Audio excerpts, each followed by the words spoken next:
nagaa wal gar waan jajjabdu waan takeef doorre bag nagaa wal gar waan jartaan nu bare ufu quraanta nu dura gorsee guyyaadha wanti nu fideetiin jedhe bilisummalleen anu qabuuti ayye bakka mattan amma kita wajib kena udarin dane wajib kena udarin dane wan depan dengan kamu yo dubbi taatila dubbanne yo taatila doone yo wajib taatila walamne yo jira ka walan taatila walamne agarreen wanni montanin jirti endu anafu sagantaan boodi seena ka hasawa guddaalleen qabu jejlam sadi waliin dubban yeroo leeni yeroo tan inna gartani kanaaf amma yaadannoo gootota qabsoo saba isaaniitiif jecha wareegamanii hangammaatti wareegamuu jiran kan yaadachuuf namuma irra tokko ol kaa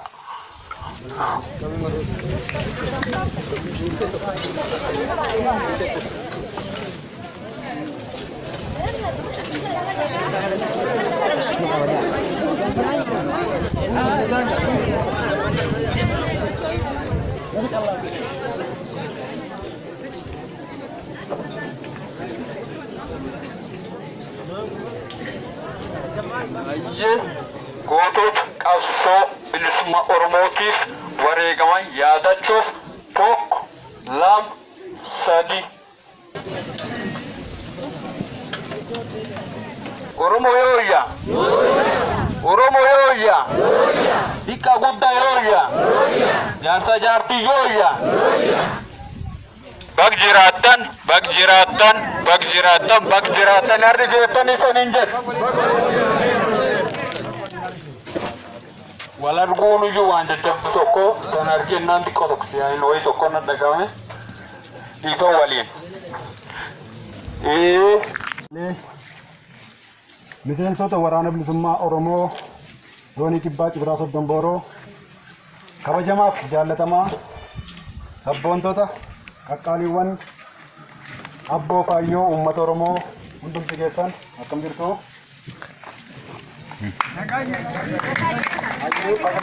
Arsirra fuudhu barbaada. gabaabsiin beekumsa gabaabsiin garuu waan uummata Oromoo kana wareegama uummanni Oromoo kaffale keessatti qaaliiwwan dammaqiinsa uumanii qabsoo bilisummaa Oromoo marraa oolchan waa xiqqoo ishee tuttuqaa maaliif waa xiqqoo walirraa hubachuun dirqama waan taateef jechuudha. Uummanni Oromoo erga sirni gadaasaa cabee Minilik jalatti kufee impaayarri Itoophiyaa jedhamtu afaan qawween hundeeffamte kaasee gabrummaa jala jira agaarratti ofin sobnu gabrummaa hamtuu jala jirraa jechuudha. Gabrummaan sunuu gabrummaa harka nyaatu jala jirra. Gabrummaa harka nyaatu jechuun goobana daacee Oromoodha. Oromootu Oromoo gurguree Minilik jalatti Oromoo cabse.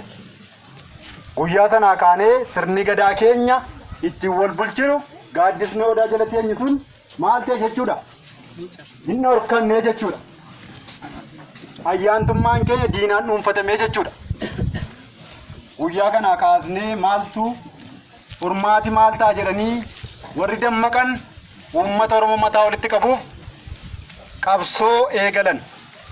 Qabsoon kun qabsoo adda bilisummaa Oromoodhaan bara 1973 wixineeffamee as ba'ee jechuudha. Lakkoofsan fayyadamu lakkoofsa warra Impiyaara Itoophiyaa kan fayyadaman kana miti jechuudha. Bara 1973 ergaa wixineeffamee as ba'ee jaalala mooqiltuu jaarraa abbaa gadaanfaan Sooriyaa deemanii leenjii fudhataniitu gara Itoophiyaatti as deebi'anii qabsoo biyya keessatti hundeessuuf yeroo turanitti jaalala mooqiltuun karaa Affaariin dhufee jaarraa abbaa gadaan karaa Sumaalee dhufee Sumaaleen maal goote? Waggaa 4 ji'a 5 jaarraa abbaa gadaa Sumaaleen jaalala mooqiltuun Oromiyaa seenee Harargee baa keessatti carcar xirroo keessatti tuuru kaasu dargiidhaan wareegame. Seenaa qabsoo adda bilisummaa Oromoo keessaa.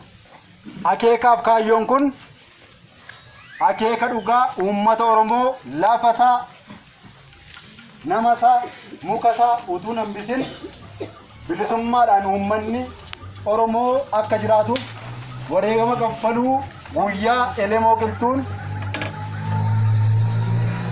Harargee keessatti meeshaa dhukaase jalqabee kaayyoon adda bilisummaa Oromoo faajjii har'a nuti as keessatti dhaabne dhiigaaf lafee jaallaniidhaan dhaabate moggaa lamaan diimtuu gidduun magariisa urjii qara soddomaan marfamtee gidduu ishee odaa taate gad dhaabate sun akka qoosaatti numne guyyaa sana gad dhaabate jechuudha. Kun agarraa gannoota 50ffaa lakkoofsisaa jira. Ammayyuu galman geenye daandiirra jira jechuudha. Maaliif galman geenye kan jedhu gaaffii koo gaaffii keessan.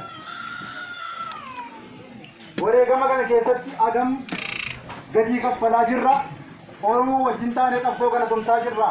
Moo diina waliin taaneetu qabsoo kana hongeessaa jira jennee hoggaafachuun dirqama uummata Oromoo cufaati. Qeerroon, qarreen, abboon, ayyoon qabsoo kana keessatti qooda fudhataa jirtu moo diina waliitu waraana keessanitti dhukaasaa jirtu. Kun gaaffiidha. Bara 1991 addi bilisummaa Oromoo gaafa chaarteera seenu. Gaafa chaarteera seenu wareegama qaalii kaabaaf kibbaan baaf dhiyaan wareegama qaalii ilmaansaa itti kaffalee Finfinnee gaafa seenu. Leencoo Lataafaatu qabsoo gurgurateetu biyyaa ba'an. Warri kaayyoo kanatti cichanii hafan immoo namoota tuqane malee kaayyoon sun hin banne gaafa sanas. Warri kaayyoo kanatti cichan immoo kaayyoo kana hin sharamnu jedhaniitu bosonatti deebisan kaayyoo kana. Maaliif hidharee kaayyoo kanatti namatu itti wareegame, lubbuutu itti bade, itti qurxummiin nyaatame, itti awwaallee isaa bade.